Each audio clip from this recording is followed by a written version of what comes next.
شيء بين يديك غير موجود، لا في وظيفة ولا في تجارة ولا في دخل، وقد ترى المستقبل مظلما، لكن يجب أن تعتقد أن الله لا ينسى من فضله أحدا، وأنك إذا اعتمدت عليه وعلقت الأمر إليه وفوضت الأمر إليه ورفعت يديك تدعوه، فإنه يجعل من ضعفك قوة، ومن حيرتك اهتداء، ومن فقرك غنى، ومن خوفك أمنا. هو الفتاح. يا فتاح يا كريم، هكذا يقول الناس. التاجر يفتح دكانه ويقول يا فتاح أجبر عني هذه البضاعة. الطالب يقول يا فتاح افتح لي ذهني في الامتحان. الصانع يقول يا فتاح. المسجون يقول يا فتاح افتح لي أبواب السجن، اعفو عني يا رب. المريض باب الصحة أغلق في وجهه، كلما سأل طبيبا يقول ما في أمل، حالتك صعبة جدا.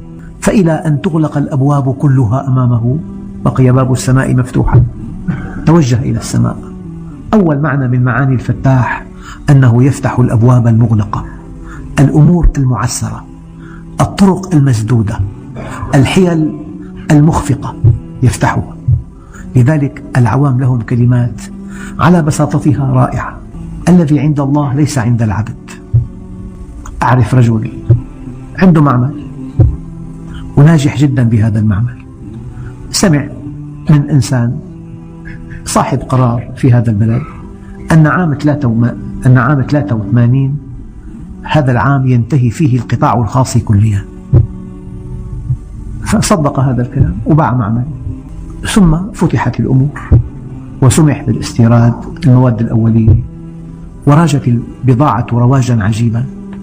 هو خطأه أنه صدق هذا الإنسان، ولو أنه اعتقد أن الذي عند الله ليس عند أحد، وأن الغيب لا يعلمه إلا الله، وأن الله هو الفتاح العليم.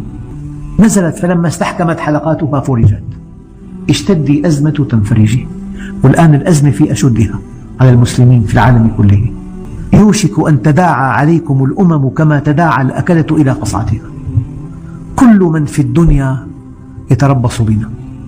فلذلك الفتاح هو الذي يفتح لعباده أبواب فضله، أبواب رحمته، أبواب التوفيق، أبواب النصر، أبواب الغنى.